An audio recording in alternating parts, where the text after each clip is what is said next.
I think, as you say, I'm going to talk about a few little projects to start with, or give you an overview of some projects. So if I just share my screen to start with. Okay, so this is me. This is, I'm going to talk, as I say, I'm going to give you a little introduction to the projects that Malcolm mentioned. Really just as a kind of overview of how my career has evolved. I mean, I hope it's evolved over 30 years. I started out at the Independent newspaper as a sort of photojournalist in London, and sort of running around doing daily news and features and all that kind of stuff. And that's really where I learned my trade, I suppose. I was in and out of the darkroom every day, rubbing shoulders with great newspaper photographers who sort of been around the block for years and years. And I would do all sorts of stuff. So there's a few pictures from this. Is, you know, a miners' rally in the early 90s.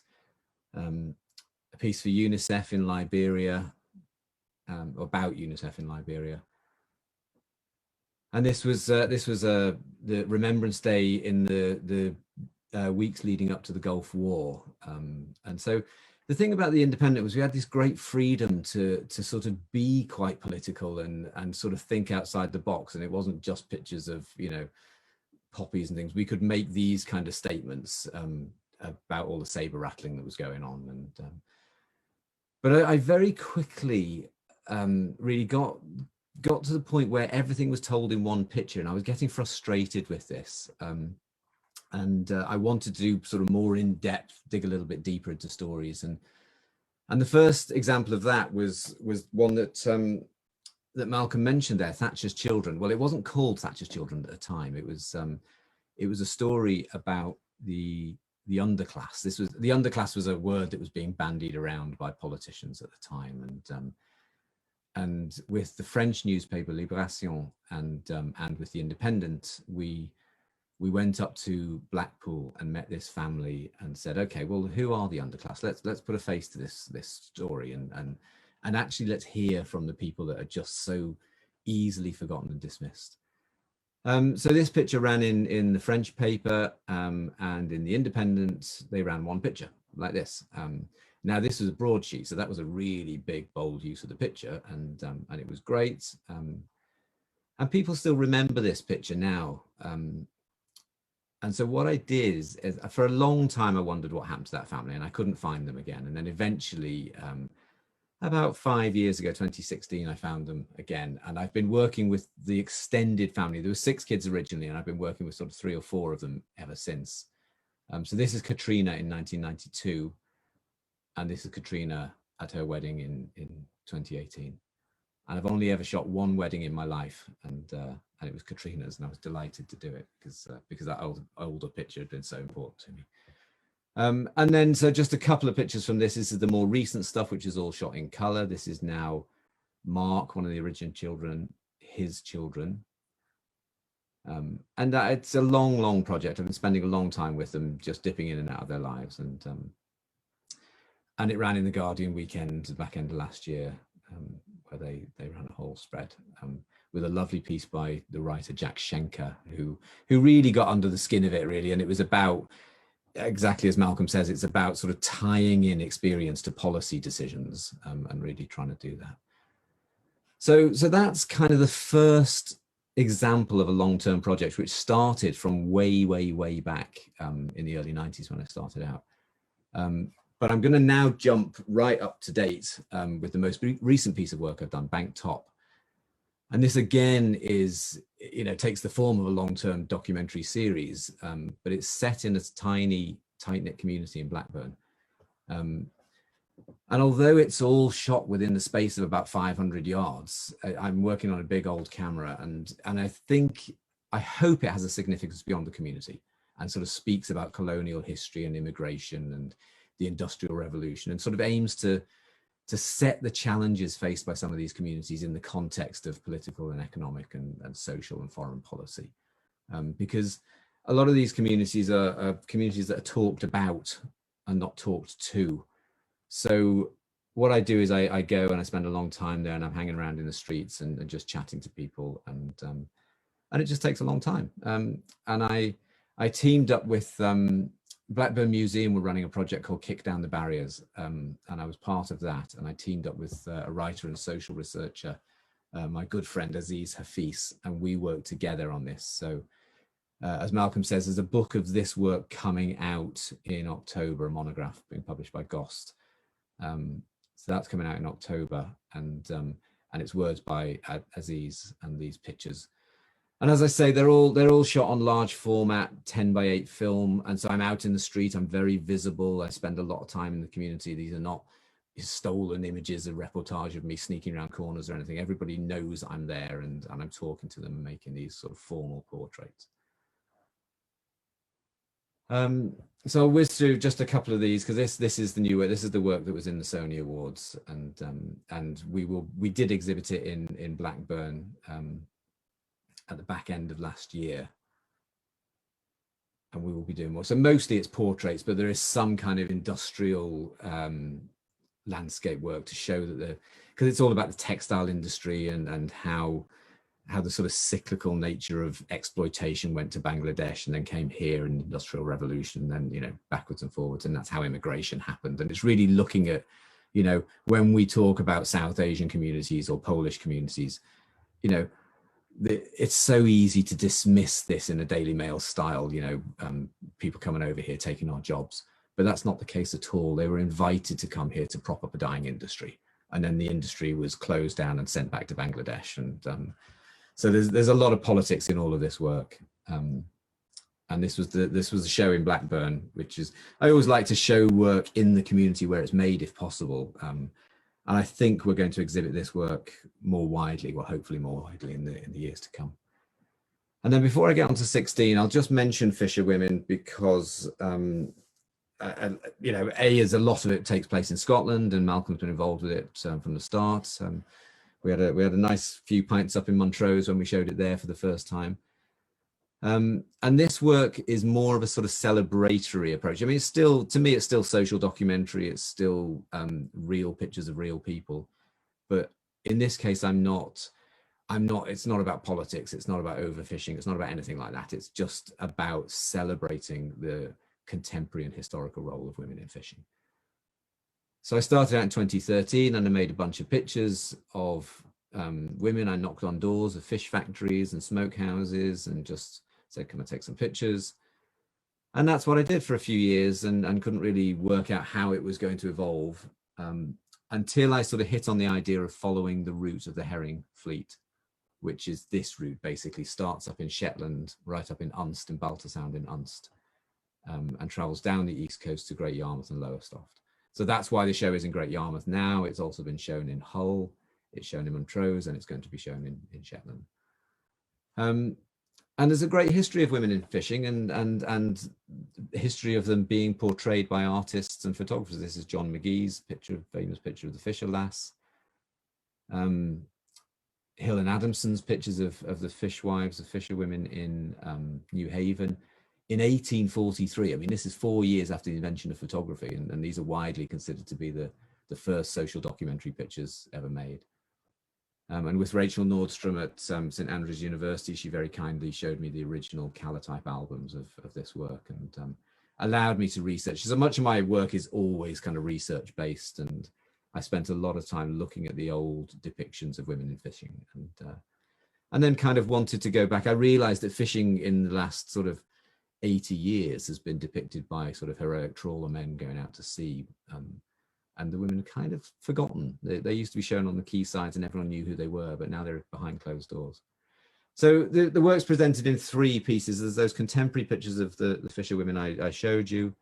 There's large format black and white landscapes of the route of the whole old herring fleet. Some of them have got sort of literal depictions. These are the remains of the huts that the gutters used to stay in. And then I did a series of portraits of really the last of the herring girls. These ladies are all in their 80s and 90s now, and sadly some of them passed on. But they, it was lovely because they were all still 17 in their heads, and still talked with great affection for their teenage years when they used to travel. Yeah, so this, I mean, this is sort of a little homage to Paul Strand, I suppose, with the work he did in South Uist. But these were the hands that got there. So I'm sort of playing around with different ways of depicting it. And this is the show in Great Yarmouth at the moment. These are all big, big prints. My prints tend to be quite big, you know, because who I photograph are ordinary people, and I see these great prints of the great and the good in the National Portrait Gallery and that kind of thing, and you're sort of looking up at them, and they command your respect, and I kind of want to give the same status to the people I photograph, who are ordinary working women or 16-year-olds that we're going to come on to. This was the installation at Hull Maritime Museum. And the way these projects work is they get shown in all different places. This was a piece in the Observer magazine. And particularly with Fisherwomen, actually, I did a lot of audio with it as well. So that's how it ended up on Radio 4 and ended up as Pick of the Week. And, you know, I've won a few awards in my time, but a photographer getting Pick of the Week on Radio 4, I think is probably the thing I'm almost proudest of. And this is the book, the portfolio that Malcolm mentioned. This is the standard edition, and there's a wider one with a print inside it in a hardback cover. Available from 10 O'Clock Books or from Street Level. There's not many left actually in either place, I don't think. It's nearly sold out. So. Right, so that gives you an idea of where I came from and how I ended up being a documentary photographer and working on these long projects.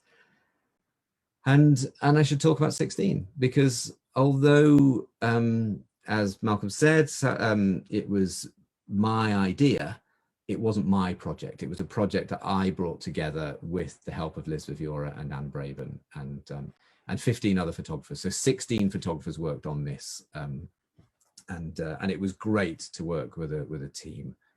But it started originally with this work I did on the Scottish independence referendum in 2014. And what I did was, it's interesting because, as you know, I was born in Edinburgh, but I live in England, so I didn't get a vote in that referendum. And it was kind of weird, you know, because, you know, I've got a lot of family up in Scotland. I work in Scotland a lot. I spend a lot of time up there. And it felt like, you know, my country could go independent and I don't have a say in it. And so what I decided to do was to explore that through photography. And I photographed, I thought I'd photograph people who would be 16 on the day of the vote. And they would be the youngest people ever to have voted in any election in the UK. So they were 15 when I photographed them, and they were all going to be, they were all born on the 18th of September, 1998. So they were all going to be 16 in 2014. And that's how this whole sort of diptych thing came about. I did these sort of formal portraits and asked them just to write on a piece of paper, handwrite, you know, I'm voting yes or I'm voting no, and this is why. And, you know, it's a visual ploy. It's a, you know, it's a very simplistic way of doing it. I'm not the first person to have used words and pictures in this way. You know, Susan Meisler did it, Dwayne Michaels did it a lot, Jim Goldberg, all sorts of people. But for me, it was really to drive home the message that these were really young people, and voting on the future independence or otherwise of their country. And what I was struck by was that they took it so seriously. They talked about it in school, they discussed it with their parents, they discussed it with friends. And I think that the 16-year-olds I met, they felt a weight of responsibility, that the future of their nation was on their shoulders. And I feel that kind of across the board now. And in a sense, that was where the germ of the idea for 16 came from. And I don't think I've mentioned this to you, Malcolm, actually, that this picture in particular, this is the picture that started the wider 16 project. And this is Adam in Postle Park in Glasgow. And the reason it came about is, I mean, Postle Park is, I don't know, at the time was the second or third most deprived ward in Scotland. And Adam is a lovely, intelligent young man. And he wrote, I'm going to just read it here. You probably can't read it. He said that poor people should be given, what did he say? Hopefully, poor people can be given a helping hand up society's ladder rather than being demonized for being poor or unemployed. And that really struck me, because this lad was 15 and he was bright and but he didn't have a roadmap for his future in the way that so many young people can have, this, you know, just from where they're born or what their gender is or how wealthy their parents are or what school they go to or what ethnicity they are. All those kind of things started coming into it. And that made me think, okay, let's do a project about 16-year-olds, about what it's like. And 16 is a particular time in your life when you're making the first really big adult decisions that are going to influence the rest of your life. And I realized that I couldn't do this on my, well, I could have done it on my own. It would have taken me 5 years. And then the first people I photographed would have been 21 and it wouldn't have made any sense. So, so I very quickly realized that what I wanted to do was create a group project. And that's a, you know, really easy thing to think up, but actually to deliver it was difficult. And I had no idea how to pull this thing together. So I called up some friends and photographers who I didn't know, whose work I really admired, and said, I've got this idea, can we meet? So, you know, Roy Mehta and Gillian Edelstein and Lottie Davis and Stuart Friedman, one or two others. We all met in a pub in London and said, what are we going to do? How are we going to do this? Kalpesh was there, I think. And it was Roy that said, well, let's get 16 photographers and let's, you know, cover the whole country. So that's what we did. And some of us started going out and making pictures. This is the very first picture I did. And I sent this around the group. And it, I mean, it had such sort of weight behind it because this guy, he's an Irish gypsy traveler in Liverpool. And he says, if you're reading this, my sister Nellie wrote it for me because I can't read or write. These are my words, but here's my story. And then he talks about his brother being murdered when he was 16 and just heartbreaking stories.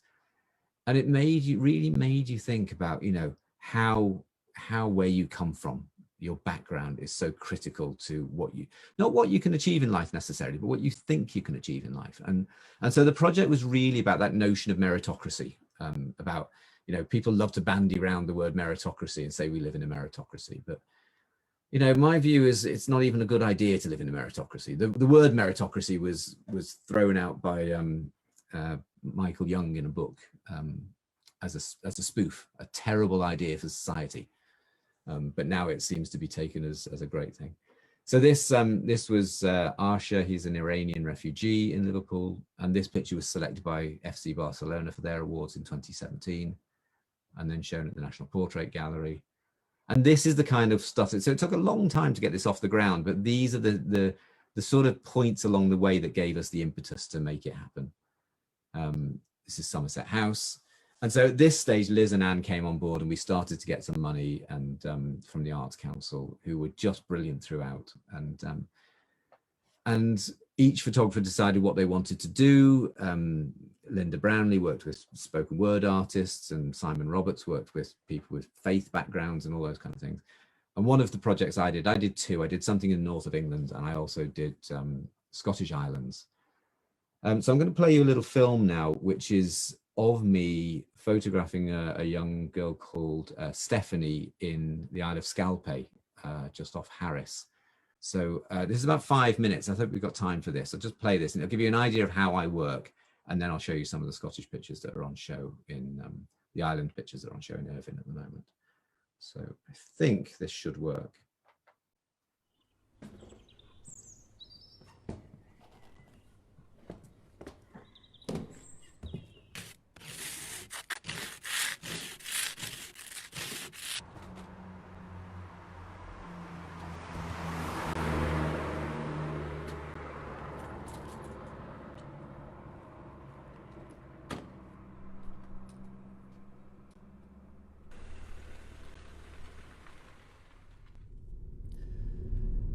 So we're up on the Isle of Lewis in the Outer Hebrides, and we had an early start this morning up in Stornoway, and we're heading down to Harris and out to the Isle of Scalpay, where we're going to meet a young woman by the name of Stephanie and hear her story and what life is like being 16 in the Western Isles.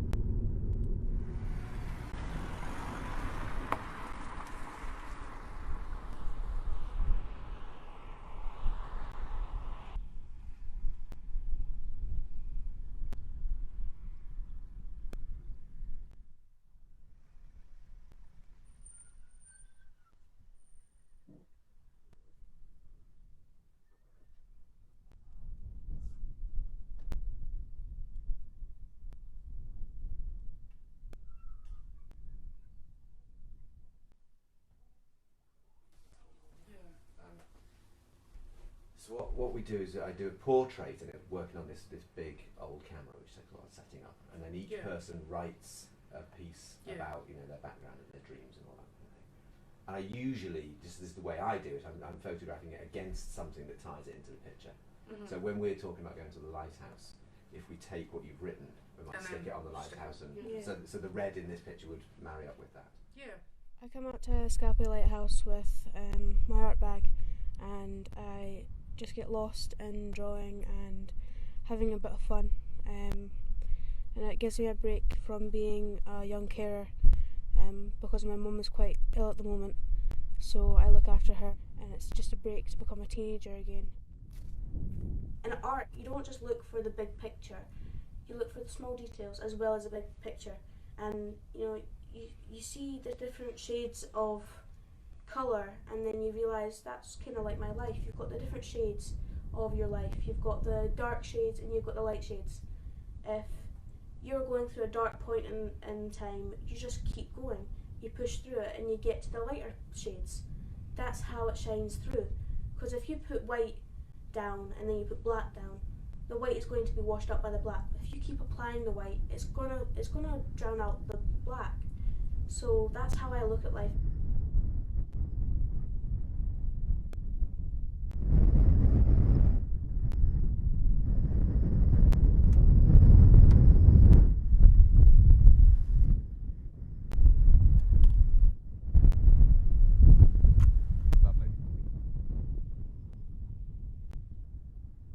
When I was younger, I was abused, and not going to go into detail, but it got too much for me and my mum. We came up because my abuser got off of parole, so we left, and it's been a haven for us.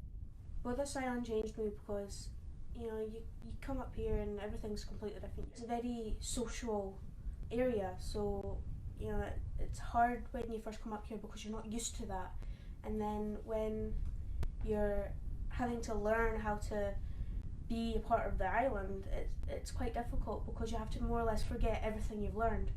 It's indescribable how much you learn to trust people when you come up here. I've always thought since I was little, people are out to get me, and this island has taught me that they're not. Not everyone is as cruel as I thought they were, and it's just a miracle coming up here, for me at least. Once a victim, forever a fighter. Somebody hurt me, and he hurt me bad, but at the end of the day, it's who I am. If people don't like my story, they don't have to read it, they don't have to listen.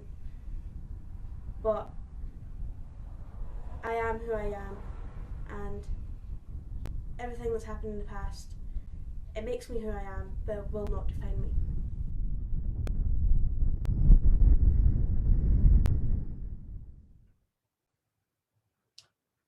Okay, so that gives you an insight into the way I work with the young people. I need to say a big thank you to Rob Brady, who made that film. Rob was one of the 16 photographers that worked on the project, and he's a great photographer in his own right, based out of Edinburgh. You should check out his work as well.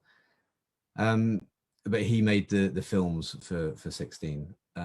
So this is the picture I took, and you can see the way it follows on from what I'd done with Scottish independence stuff. But on this occasion, we were saying, okay, tell us about your aspirations and your dreams and your fears for the future, really. And a big part of it for me, one of the reasons I wanted to work in the islands, this is Uliam in Barra, writing in Gaelic. One of the reasons I wanted to write in the islands, I mean, I've worked in the islands a lot, and it's very interesting that I've also worked in London a lot and in Glasgow a lot, and in the cities, people have a view of islanders that they may, without thinking, consider them to be quite insular or have a sort of narrow view of life. And it was really interesting because I knew that wasn't the case, but I really wanted to drive that message home. That actually, if you're 16 in London or Liverpool or Birmingham or Edinburgh, the chances are you go to a school with a lot of other 16-year-olds, and all your mates will listen to the same music, and they'll skate at the same skate park, and they'll follow the same football team, and And it occurred to me that actually your experience is quite narrow if you live in a city. Whereas in the islands, your friends are liable to be 35 or, 87 because you play in the same ceilidh band, or, and if you travel anywhere, you've got to travel off the island. And so, most of these people will have traveled, whereas most people in London won't have traveled to the Western Isles. So I kind of wanted to get that message across, really. And also, in a sense, to see how social media had changed the experience of being a teenager in the islands. And I think when I asked them, it was kind of split about 50-50 as to 50% of them said, no, I'm never leaving. I want to live here forever. And, I'm steeped in Gaelic culture and this is where I want to be. And the other 50% said, I cannot wait to get away from here. And, and most of them would then qualify that and say, and I'm bound to come back to live here, when I'm much, much, much older, like when I'm 30. And I was saying, oh, thanks very much,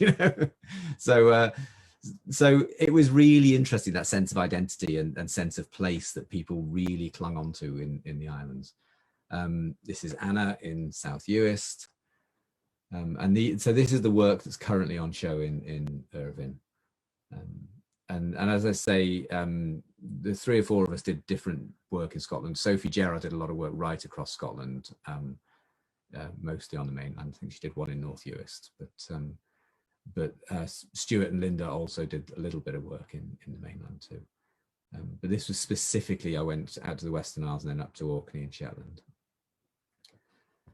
This is more Rebecca standing in the croft house that her grandfather had built. And it's kind of that sense of history that is kind of steeped in people, which was lovely to see.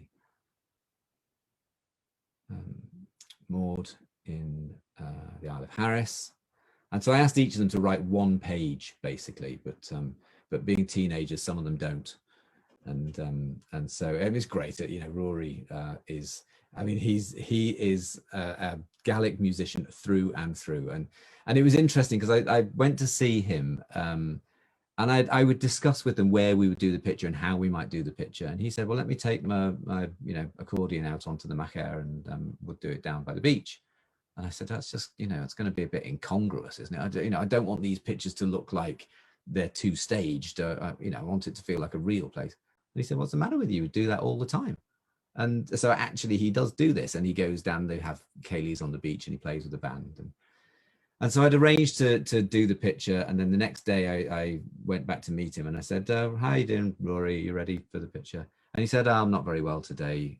He said, my friend died yesterday. And I was taken aback by this. And I thought, blimey, it's just, I said, do you want to do the picture? It's okay. We can come back and do another time. His friend was 87 years old. And he played in the same band. And, and although of course it was sad that his friend had died, the idea that a 16-year-old would have a friend who was 87 and play in a band with them is kind of anathema to a lot of 16-year-olds, obviously. So it was nice to sort of get some of these messages across. This is way up at the top of Lewis, right up at Point of Ness. And then out to Shetland. So I changed the way I approached it a little bit in Shetland, because these are one of the later ones I did. So the first ones you saw, they were all kind of on beaches or in the landscape that really said, I am on an island. And I really wanted to get that message in there. But once I'd gone up to Shetland, I got a little bit bolder actually and did these sort of tight heads and just saying, I don't need to say you're in Shetland. I don't need to say, we're standing on a beach or there's a cliff or something. This is Raven from Fair Isle, who is the remotest 16-year-old, was the remotest 16-year-old. She had to take a plane to school in Lerwick, and she was the only 16-year-old on Fair Isle, of course.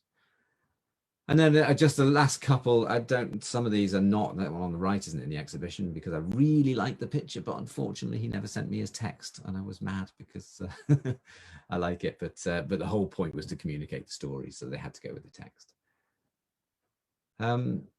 And that's kind of it. That's all the island ones. I've just shown a few of them here. I can't remember how many's in the show. Did Malcolm say 14 or something?